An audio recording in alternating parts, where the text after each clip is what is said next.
Hi friend, Marian here, potentials.com, signing at our channel. Let's study God's Word.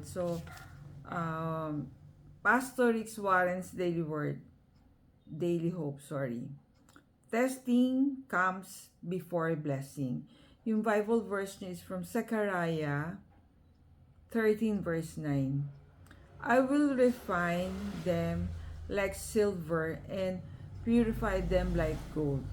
They will call on my name and I will answer them.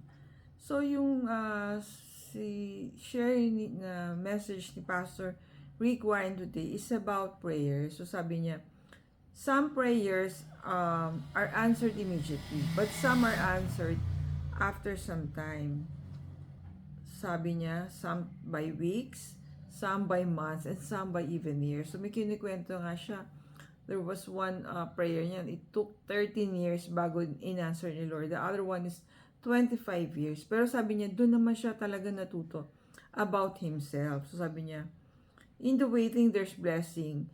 You learn more about yourself. So nakilala daw niya yung self niya because of the waiting period sa prayers niya. But it's answered. Na-answer yung prayer ni Pastor Rick Warren. While working in the prayer, God is working on him or on us habang inaantay natin yung answer prayers natin, tayo naman nagiging mas stronger. We discover some new things about ourselves, or we are even encounter new opportunities, new people. So you face tests and reveal more about you. Answered prayers comes after the test. Before every blessing, there's a testing. God is going to test you before He bless you. And friend, naniniwala ka ba dyan? Tayo po, we are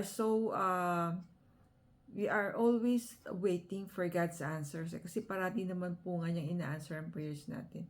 It's just sometimes sabi nga, God's delays are never God's denials. It's just, yun nga, parang, we're just discovering something about ourselves along the way that our prayers are answered. So, yung reflection natin today is, think of a time when God allowed you to go through the test before He answers your prayers. In what ways do you grow through this experience? So, ano daw po yung, what did we learn? How did we move? How did we move forward? How did we grow as a person while waiting for the prayers, for the answers to our prayers? Why is it important for you to become more like Jesus? So yan naman yung challenge to all of us. Be more like Jesus. How is God testing you right now? What will you do today to be persistent in prayer? So yan, friend, lahat ng part ng ating life, there's a challenge. There's an ongoing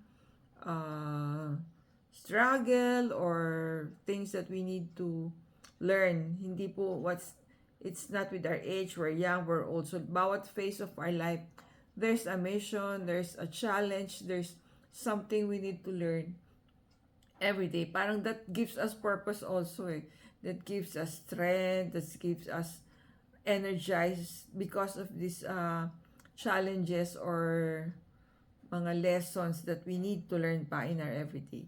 Stay safe everyone. God bless you all. Thank you for watching. See you in our next video.